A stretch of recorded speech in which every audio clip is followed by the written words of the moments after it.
So I think that there's going to be a continuation of the recent trends of acquisitions, mainly because big pharma has a limited pipeline.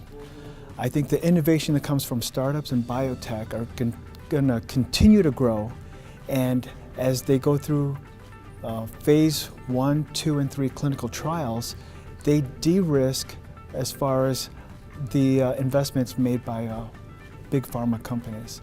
So to meet the gap of their pipeline, acquisitions I think will continue to be prevalent in the next coming years.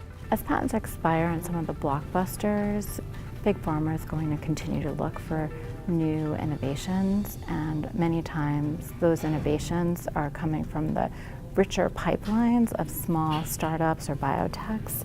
So acquisitions and mergers will continue in the foreseeable future. Absolutely. I think we're continuing to see a lot of innovation from small firms because they're just more able to innovate, right? They just don't have as many internal burdensome organizational problems. They just don't have as much, sort of regulatory scrutiny. So I think you'll continue to see innovations in the small companies the same way you do in technology. And then once those innovations become meaningful and like, oh, there is a there, then somebody comes in and says, let's basically buy our R&D from small companies. So I absolutely think that'll continue.